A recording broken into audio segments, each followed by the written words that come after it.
The Trojan basketball team got its 2012 season off with a 92-82 win over Tennessee Wesleyan during homecoming weekend. Earlier in the week, head coach Sam Harris, guards Marquise, Rudolph, and Peyton Henry, along with forward JP Nyadaro, gave us their thoughts about the season, competing against some of the best Division II programs in the nation, and much more.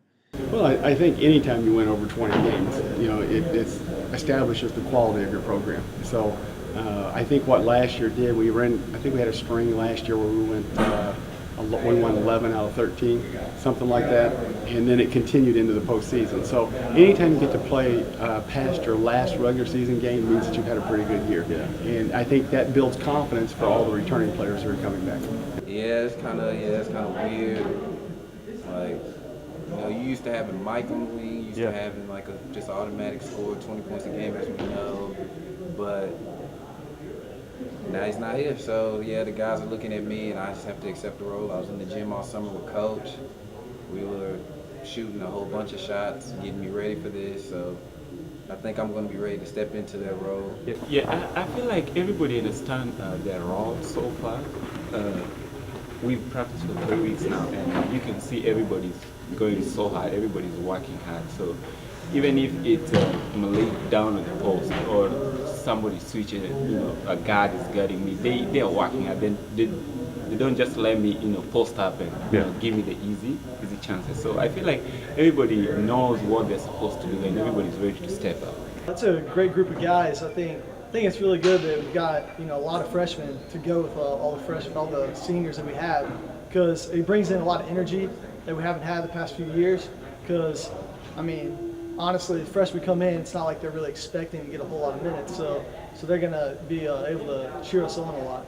I think it starts out being a collective effort. Yeah. I don't think there's any doubt about that. Till we establish, where we're going on offense and how we're going to score and whether all those things that go into it. Now, Marquise has worked really hard all summer on his shooting. I think we'll see a better production from him percentage-wise, from the floor. I'm not sure he needs to average any more points per game than what he did last year, but I think he'll score a couple more. Peyton will get a couple more shots. There's going to be more shots for other players, coming around. Mm-hmm. You don't ever replace someone, that averaged 20 points a game. I say that, but then you go back to even Curtis Lewis, which was 2000, 2001. Curtis graduated, Josh Helton came in. For 4 years, we had Josh. Josh leaves, we had Matt. He comes in. Matt leaves, we have Mike. So somebody will step up. We just don't know who that is, right now, in what we're doing. And they don't need to average 20. We need, by committee, we need 3 guys to get 8. And that's 24. That's 4 more than what Mike gave us. So I think in saying that, you never immediately go into the season and say, oh, look what we've lost. How are we going to compensate? And I think we're at a point where we're overall, our overall team athleticism is better than what it was last year. I think just our communication, as a team and working as a team, just going hard, never giving up. And I feel like if we do that, we'll be able to stop so many teams. Last year, I remember we did that a lot, communications, and people just, everybody's aware of what's going on on the defensive side, and we were able to stop some of these teams from driving it. There'll be a lot of passing and screening away and dribble handoffs. I think if we just can get it to the post inside out, that's what we really base offense on, getting it to JP, getting it to Milos and the lead, and let them work inside out. Let them work on the inside first, then kicking it out to the shooters, and that's what we can do, just shoot wide open, uncontested. Until somebody stops them on the inside. If nobody stops them on the inside, then let's just keep pounding in, because we want the highest percentage shot. So my philosophy was, let's play the best schedule that we can possibly play to see where we have to get to the following year when we could actually qualify. So we went down. We're probably playing the toughest Division II conference in the schedule in the United States this year. We've got 13. I say 13. We've got 15. I didn't realize Christian Brothers was going to be ranked in the first preseason poll.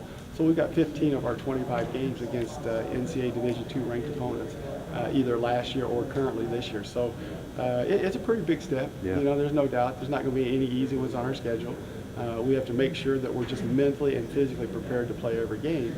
And our goal has to be better in December than we were in November, and then better in January than December, and then really good in March versus February. So, it's going to be a growth process. We've already put in some sets offense, but we've already made changes. It just didn't fit, with the personnel that we had. So we're going to continue to be able to make changes. We're going to continue to make offensive adjustments, defensive adjustments as we go throughout the year. It's going to be a learning year. When you think about it, we got the seniors and we got the freshmen.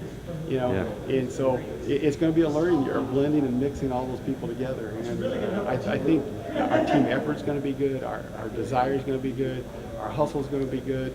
And our fans have a chance to see really good teams coming into play here. It'll be big. We got to use our post players. So we've always had strong guards and everything, and I think this year with JP and Eric, when he gets healthy, they're going to have to dominate, and we'll be able to use them a lot.